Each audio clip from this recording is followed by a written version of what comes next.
আসসালামু আলাইকুম। আজকে আপনাদের জন্য আরও একটা রেসিপি পাঁচমিশালি সবজির। আমি এখানে কয়েক রকম সবজি নিয়েছি, আপনাদের ইচ্ছা আপনারা যতটুকু নিতে পারেন। এখানে আমি নিয়েছি গাজর, আলু, চিচিঙ্গা, লাউ এবং বরবটি। এগুলোকে আমি আজকে কী দিয়ে রান্না করব?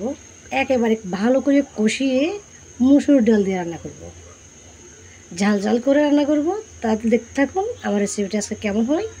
এই সবজিটা যখন রান্না করতে হবে কিন্তু তখন এভাবে কিউব করে মোটা মোটা করে পেঁয়াজ কেটে দিবেন, মুখে যখন পড়বে ভালো লাগবে। দিয়ে দিচ্ছি পেঁয়াজের সাথে কাঁচামরিচ, আর সাথে লবণ দিয়ে দিচ্ছি। তেলগুলো ফুটতেছে এই কারণে। আদা রসুন পেস্ট, মরিচের গুঁড়ি এবং হলুদের গুঁড়ি, আর গরম মশলা এবং জিরা ধনিয়ার গুঁড়ি ভালো করে একটু ভেজে নেবে একসাথে। এরকম ভাজা ভাজা হয়ে গেলে দিয়ে দেবে মসুর ডাল পরিষ্কার করে রাখা।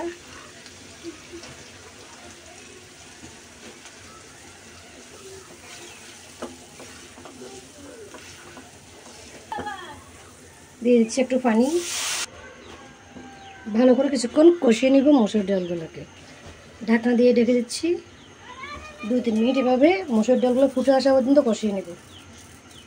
চলে আসলাম 2-3 মিনিট পর। আর একটু পানি দিয়ে দিব ডালগুলো ফুটে আসা পর্যন্ত। একেবারে ফুটিয়ে নিব না ডালগুলো, কিন্তু হালকা একটু ফুটিয়ে নিব, তারপর সবজিগুলো দিব। এরপরটা দেখতে থাকুন কেমন হয় আমার সবজিগুলো। ঢাকনা দিয়ে ঢেকে দিলাম। তাহলে আমরা দেখে নিই ডালগুলো একটু ফুটছে কিনা।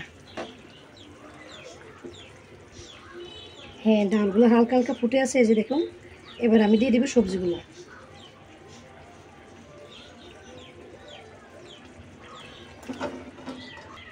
একেবারে মশলা মাখানো এই সবজি খেতে যে এত টেস্ট হয়, মাছ মাংসকে হার মানাবে এই সবজি। মাছ মাংস খেতে ভালো লাগবে না, আপনি এই সবজি দিয়ে ভাত খেয়ে একবার দেখবেন, রুটি পরোটার সাথে খুব ভালো লাগে।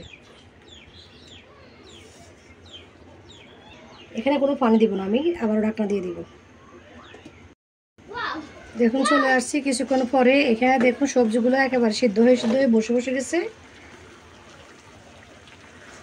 টেনে টেনে গেছে। আমি কিন্তু এটার মধ্যে বেশি কোনো ঝোল রাখবো না,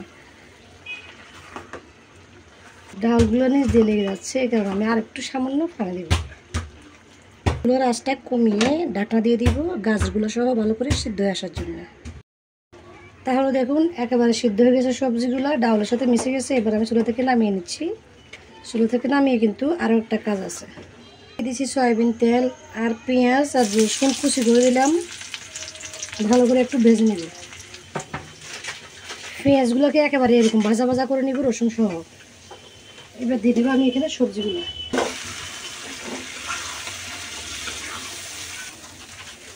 ভালো করে মিক্স করে নিলাম। এবার চুলা থেকে নামিয়ে নিচ্ছি। দেখুন একেবারে মশলা দিয়ে কষানো সবজি রান্না, ডাউল দিয়ে, তাও মসুরের ডাউল।